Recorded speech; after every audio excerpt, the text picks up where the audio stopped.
I remember when, in one of the chambers in the dojit, where there was a passageway, some rocks collapsed, and a large underground spring became a river of crystal clear water. Wild aquatic flowers covered the rocks, a new hiding place for prayer and enjoyment. As the days passed, I visited the great spring, cleaning and arranging all the rocks, placing them artistically to form a small, magical natural city where I could talk to myself when I felt pain and anger. As the months went by, the entire cave I had found was completely transformed into a natural river with waterfalls, thanks to the manageable rocks. There was also a lot of pink and white quartz and rock diamonds. In short, I turned the whole area into my own secret sanctuary. As time passed, the flowers of the spring river multiplied, and I decided to make my first perfume with the wildflowers. I made black clay bottles with the initials of all the gods from the bowl of the dead, so that each fragrance would have its own essence and its own owner. I told very few people about this place, enchanted underground. I was able to perform each of my spells without any problem, since no one knew I was a witch, except for my parents. I gave that place my essence and my being, and it accepted immediately. Our connection was earthly, and when I died, I left behind many black perfumes and papyri, hell-willy jewels too.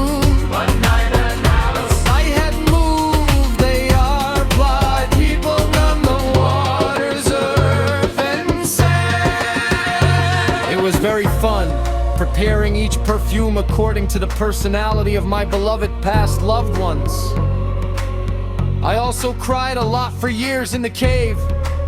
It was my salvation, my refuge.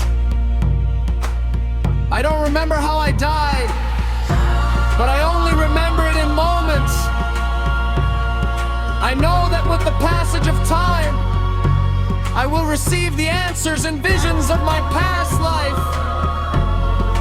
Honey, dates, strawberries, ginger, cinnamon, turmeric, lemons, oranges. In short, all the sweet and sour flavors gave me the sign. Every scent, every sensation led me to a new omen, a new discovery, and everything I experienced, I transformed into perfume. Each bottle was a person who had a life story, and besides the great figures of Egypt, there was so much suffering, so much crying, so many murders for trivial reasons, so many injustices due to a lack of information, empathy, and loyalty.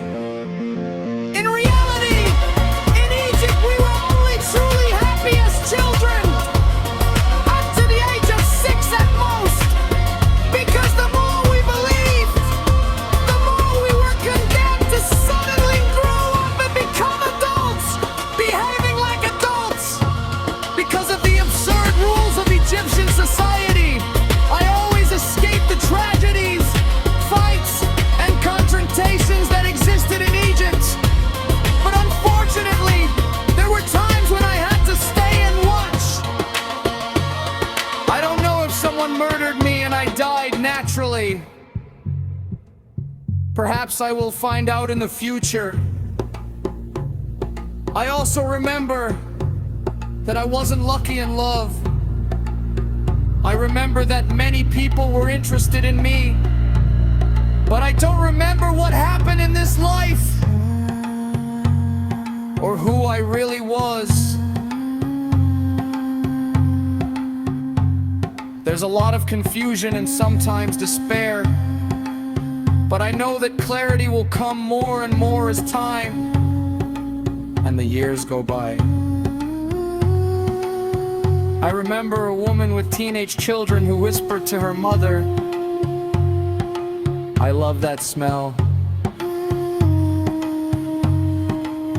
Where's it from?"